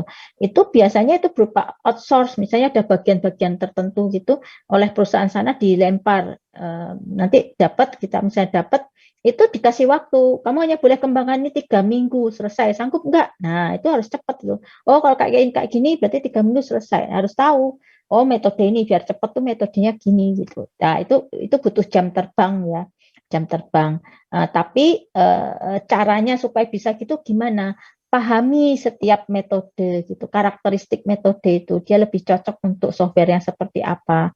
Kuncinya di situ. Nanti kalau sudah memahami setiap karakteristik, nanti begitu ada project kita sudah tahu. Oh ini kalau waktunya mepet gini ya harus cari sesuatu yang paling efektif, yang cara kerjanya paling efektif. Maka Anda bisa menentukan. Oh kayak gini berarti pakai Scrum saja misalnya. Oh kalau kayak gini pakai prototyping saja karena kalau dengan prototyping usernya nanti lebih jelas nanti ini dan sebagainya. Nah seperti itu. Jadi tujuan Anda belajar ini sebetulnya tadi itu apa ya? Membuat Anda itu tahu karakteristik-karakteristik dari metodenya sehingga nanti bisa milih. Sama lah kalau misalnya bidangnya itu kuliner misalnya ya, itu orang-orang kuliner tuh harus tahu karakteristik bahan sehingga untuk setiap karakteristik bahan makanan dia tahu oh ini harus dimasak nggak boleh lebih dari 3 menit, oh ini harus dimasak nggak boleh dari setengah jam, oh ini cara ngerebusnya gimana, cara gorengnya gimana gitu. Nah, kalau kita orang awam kan nggak ngerti ya, hanya yang penting oh digoreng biar matang gitu. Kalau tingkat kematangannya seberapa kan kita nggak punya feeling. Kalau orang-orang kuliner punya feeling gitu loh. Oh, ini nggak boleh kalau daging jenis ini nggak boleh dipanggang terlalu lama misalnya. Entah itu vitaminnya yang hilang, entah itu rasanya yang kurang pas dan sebagainya gitu ya. Nah, sama di kita karena kita orang IT, sama kita harus memahami karakteristik-karakteristik dari metode, tools yang kita gunakan gitu. Supaya nanti kalau ada pekerjaan yang sifatnya itu mengarah ke ilmu Anda bisa memilih, oh kalau ini cocoknya pakai tools ini atau pakai metode ini begitu. Jadi masing-masing tuh sebetulnya semua ilmu tuh sama prinsipnya. Harus tahu fundamentalnya, harus tahu karakteristiknya, lalu learning by doing, mengerjakan gitu. Kalau enggak pernah mencoba, kan enggak mungkin dihafalkan, ya enggak? Metode-metode itu apakah akan dihafalkan? Kan enggak ya, tapi dilakukan. Nah, kalau sudah dilakukan, Anda akan paham, bisa merasakan gitu. Wah, ternyata metode ini agak susah gitu. Contoh misalnya waterfall gitu ya. Nah, kita urutan sampai selesai, begitu selesai kita tanyakan ke user, lah kok ini fiturnya kurang ini gitu.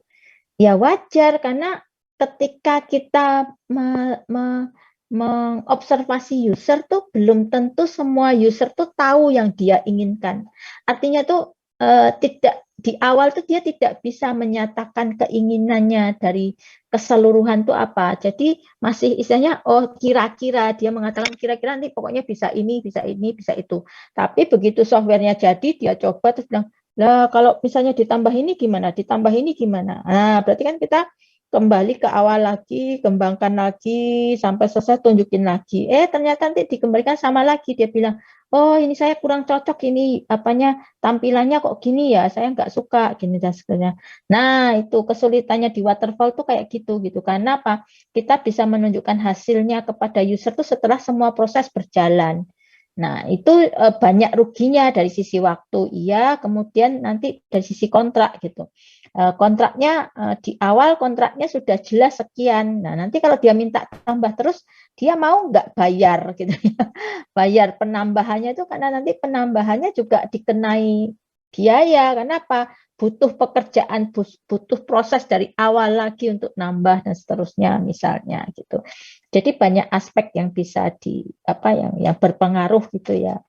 Ya. Ada lagi mungkin pertanyaan yang lain bisa dipahami ya?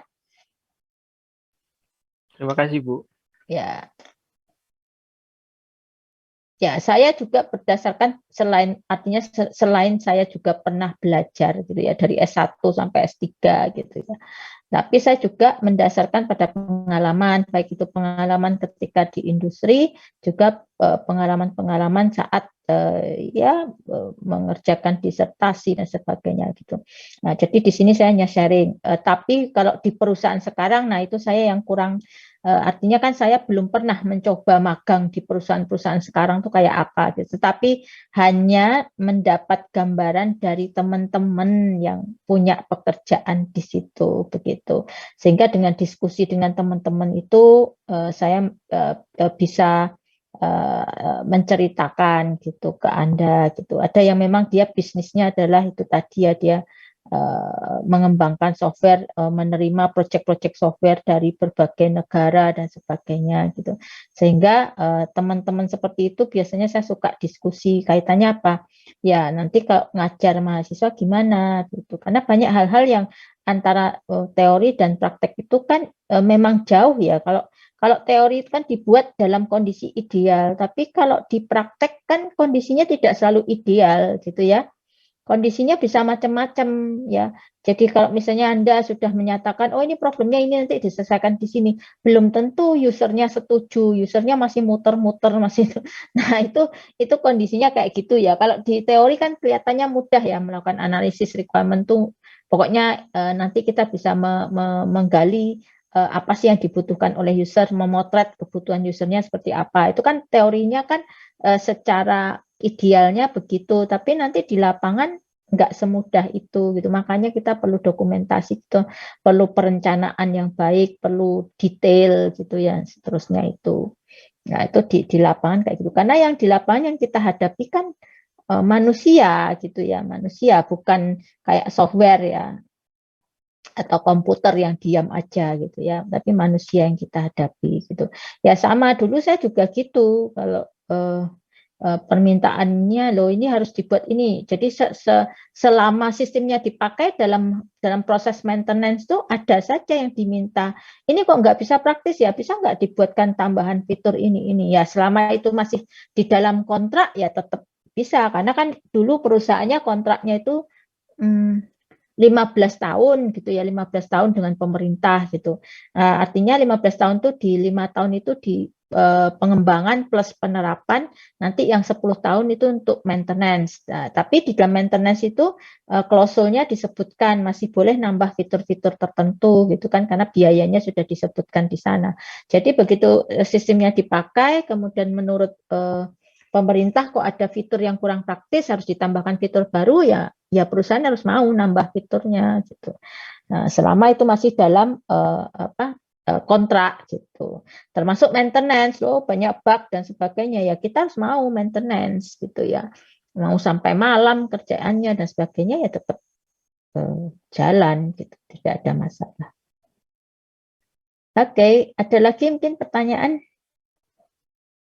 Ya saya usahakan nanti proyeknya bisa dimulai, jadi nanti mulai melakukan analisis requirement dan sebagainya itu nanti bisa sambil jalan ya, sambil kita mempelajari teorinya tapi sambil praktek juga lah gitu. Karena kalau tanpa seperti itu ya Anda tinggal, menurut saya tinggal baca buku saja gitu ya. Kalau tidak dikasih kasus kan tinggal baca buku saja gitu. Cuma ini nanti ada berapa kelompok ya. Kemarin dibagi berapa kelompok ya? 8 kelompok. Betul nggak?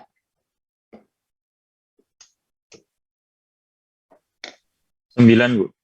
Oh, 9. Iya, Bu. 9 berarti satu kelompok berapa? 4, 5. 5, Bu.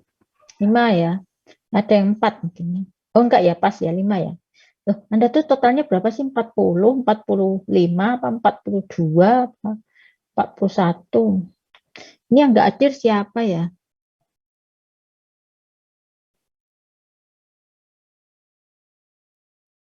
Sebanyak ini kalau mau di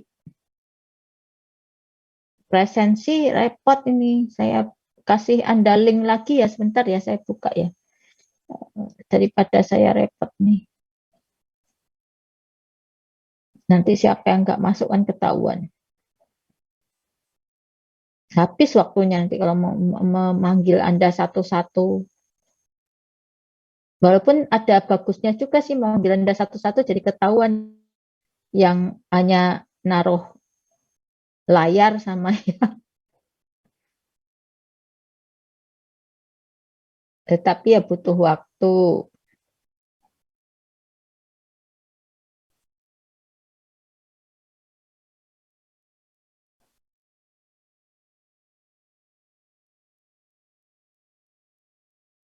Oh, internetnya kok lambat.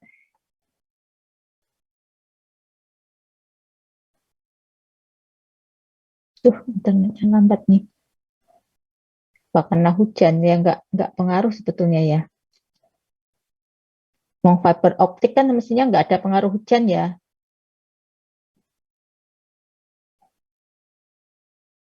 Kalau kabel mungkin pengaruh hujan karena mungkin kabelnya goyang-goyang atau gitu. Kalau fiber kira-kira pengaruh hujan enggak?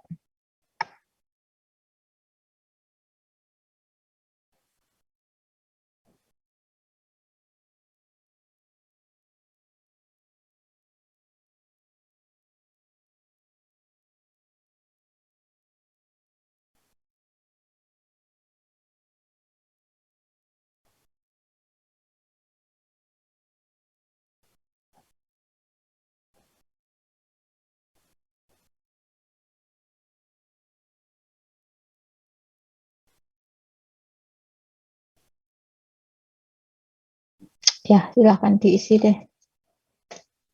Oke, untuk presensi daripada saya manggil satu-satu lama nanti.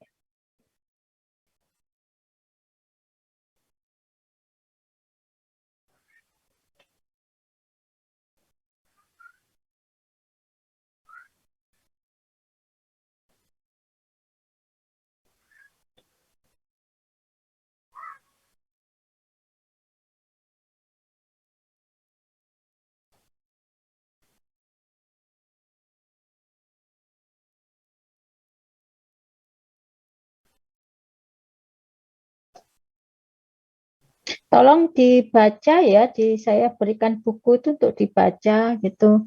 Saya tahu mungkin banyak banyak yang kesulitan bahasa Inggris, tapi saya rasa itu adalah proses belajar ya. Minimal tuh Anda melatih readingnya gitu. Kan saya juga nggak tahu ya nanti Anda ke depan itu mau jadi apa. Dalam arti jadi apa tuh gini, ada yang memang kerja langsung, tapi ada juga yang studi lanjut, atau mungkin ada yang senang itu tadi ya cari beasiswa ke luar negeri gitu ya. Nah, itu kan ya butuh butuh persiapan tuh. Jadi jangan besok tes TOEFL sekarang belajar bahasa Inggris yang nggak lolos tes TOEFL-nya gitu ya. Jadi itu memerlukan proses dan tolong itu jadikan sebagai bagian penting gitu. Sekarang penguasaan bahasa itu juga menentukan gitu. Ya tiap kali ada kegiatan apa gitu pasti ada syaratnya TOEFL-nya misalnya ya. Cobalah untuk melengkapi diri Anda selain jago di IT-nya juga bahasa Inggrisnya coba ditingkatkan gitu ya. Selain bahasa Inggris juga komunikasi itu artinya bukan hanya berbahasa ya, tapi cara berkomunikasi itu juga perlu dikuatkan gitu. Karena kalau cara komunikasinya juga nggak baik juga repot. Ini pesan sponsor saja ya. Kalau Anda punya mimpi ya untuk mengejar mimpi itu jangan hanya tidur gitu ya, tapi bergerak gitu, lakukan apa saja gitu ya. Masa sih nggak punya mimpi gitu loh. Nanti saya kalau sudah selesai kuliah pengennya gitu kan pasti ada mimpi ya. Pengennya A, B, C, D gitu. Nah untuk bisa mendapatkan A, B, C, D itu perlu disiapkan dari sekarang mumpung masih kuliah gitu ya. Bu, tugasnya banyak. Iya, yang namanya kuliah ya tugasnya banyak. Nggak ada kuliah santai. Kuliah santai tahu-tahu dapat ijazah ya beli aja ijazahnya jangan kuliah. Kan banyak sekarang yang jual ijazah kan gitu ya. Tapi pertanyaannya kepakai nggak ijazah itu nanti yang sudah dibeli itu gitu. Ya diakui enggak gitu kan. Yang sekarang kan yang dilihat sebenarnya bukan ijazahnya ya, tapi kompetensinya. Anda tuh mampu ngapain sih sehingga kalau misalnya cari kerja itu sekarang mesti yang ditanya itu selama kuliah Anda bisa melakukan apa saja itu punya pengalaman apa saja yang dilakukan. Pernah ikut ini enggak, pernah ikut itu enggak misalnya. Itu biasanya itu kayak gitu ya. Kalau zaman saya dulu beda ya dengan zaman sekarang. Karena kan zaman dulu itu orang yang sekolah tinggi itu masih jarang gitu ya. Jadi saya waktu kerja memang diseleksi itu masih maksudnya tetap ada pengaruh ya alma mater gitu kan. Ditanya, oh ini lulusan UGM ya, percaya mereka, oke. Mesti bagus, jadi mendongkrak gitu ya. Tapi kalau sekarang tuh yang dilihat enggak alma mater tok gitu ya, tapi dilihat waktu kuliah ngapain aja gitu. Kalau hanya kuliah pulang gitu ya repot gitu. Saya juga dulu masih ditanya gitu. Misalnya ketika kuliah kegiatan ekstranya apa di luar itu. Jadi tetap masuk misalnya saya menjadi asisten dosen gitu. Pernah kerja sambilan apa misalnya. Tugas akhirnya apa, jadi yang dikembangkan apa gitu seterusnya gitu. Jadi sama sih, cuma waktu itu masih alma mater masih cukup berpengaruh gitu ya. Kalau sekarang menurut saya sih ya walaupun alma mater berpengaruh tapi tetap yang dilihat adalah kompetensi Anda, kemampuan Anda dan seterusnya. Maka disiapkan gitu. Bu, saya kerjanya di Indonesia nggak perlu bahasa Inggris gitu. Berapa karirnya nggak mau berkembang gitu kan. Saya misalnya saya kan ngajar juga di Indonesia, ngapain pakai belajar bahasa Inggris segala. Tapi kan saya dosen, saya harus banyak belajar begini. Nah, maka bahasa Inggrisnya juga harus saya perbaiki gitu. Ya. Karena waktu studi juga kan butuh misalnya saya studi S2, S3 harus ikut konferensi internasional kan juga harus pakai bahasa Inggris gitu. Kalau nggak pakai bahasa Inggris repot lagi, nggak bisa lulus nanti dan seterusnya. Ada syarat TOEFL-nya juga, masuk S2, S3 itu ada syarat TOEFL gitu. Nah, misalnya Anda ingin sekolah juga gitu kan belum tentu juga ya. Saya nggak jadi dosen kok Bu, saya kerja di perusahaan. Emangnya nanti proyek-proyeknya nggak ada yang dari luar gitu ya, dari orang-orang luar dan seterusnya. Apakah proyeknya melulu dari orang Indonesia, kan nggak mesti ya, gitu. Jadi kadang-kadang tuh perlu juga kalau mau lengkap bacaannya juga sekarang bacaan yang banyak ini tuh ya berbahasa Inggris kalau mau lebih up to date dan sebagainya, gitu. Baik, itu sudah ya, saya rasa ininya apa namanya, presensinya udah semua ya. Nanti tinggal saya cek masih ada yang mau didiskusikan nggak? Kalau nggak saya tutup kuliahnya. Kalau pasif ya dari sekian itu yang tanya 1, 2 itu saya nggak tahu yang paham 1-2 orang atau sebetulnya semua sudah paham sih Bu. Saya sudah baca Bu, udah ngerti deh. Dan saya sudah punya pengalaman, tuh bagus banget. Kalau misalnya Anda sudah punya pengalaman tuh juga jadi bagus. Cuma jangan jadi pengalaman sendiri, di-sharing di sini Bu. Pengalaman saya kemarin waktu dapat proyek dari X atau dari perusahaan X tuh gini Bu. Nah, tolong di-sharing, jadi jangan dipendam sendiri. Makin Anda sharing, ilmunya makin banyak gitu ya. Jadi bagi teman-teman yang punya pengalaman gitu ya, yang pernah ikut ABCD, kegiatan ABCD, nah jangan malu-malu untuk sharing atau jangan pelit-pelit lah sharing di sini gitu. Saya kuliahnya lebih suka diskusi kok daripada harus saya ngomong sendiri gitu. Karena apa? Karena ini daring. Kalau luring saja saya masih bisa mengamati Anda satu persatu, tapi ini kan daring, saya nggak bisa ngamatin Anda satu persatu, paham apa enggak gitu. Jadi lebih baik kalau punya pengalaman ya diskusi gitu ya, di sharing ke teman-teman, tapi lewat apa ya, lewat ini kelas ini, jadi kelasnya juga interaktif, itu jangan dipendam sendiri atau merasa saya sudah ngerti biarin aja lah teman-teman lain nggak ngerti, jangan seperti itu ya, tapi membantu gitu ya, membantu dengan menginfokan pengalaman Anda, itu juga membantu teman-teman Anda yang belajar di sini gitu. Oke, gitu ya. Jadi nanti mungkin juga ke depannya lebih banyak diskusi terkait dengan tadi proyeknya tadi. Jadi Anda harus baca teorinya, terus nanti praktek. Nah, di praktek itu nanti kita diskusikan. Oh, ini tahapan ini kurang ini. Oh, tahapan ini perlu. Oh, problemnya ini deskripsi problemnya belum jelas. Jadi nggak ketahuan nanti softwarenya harus seperti apa dan sebagainya. Misal seperti itu. Maka nanti kelompoknya silahkan, kelompoknya mau dibikin sendiri atau kelompoknya saya buatkan. Nah, kalau kemarin koordinatornya siapa sih? Kalau dibikin sendiri, tolong nanti dibuat di Excel kelompoknya gitu ya. Daftarnya kelompok 1 sampai sekian gitu. Terus nanti tugasnya ya berdasarkan kelompok. Jadi nanti punya apa namanya? 9 tuh kalau presentasi ya banyak loh itu. Tapi nanti progresnya Anda upload di apa namanya Bismart. Setiap kali progres itu diupload di Bismart gitu. Itu ya. Baik, kalau begitu saya cukupkan saja, sudah jam 17 lewat. Mudah-mudahan nanti Anda tetap baca ya, baca bukunya, jangan dibiarkan malas membaca ya. Walaupun sedikit-sedikit bacanya, tapi ya rutin itu saya yakin nanti Anda akan terbiasa untuk membaca. Ya, semua itu masalah kebiasaan saja. Baik, sekian dari saya. Wassalamualaikum warahmatullahi wabarakatuh. Waalaikumsalam warahmatullahi wabarakatuh. Waalaikumsalam warahmatullahi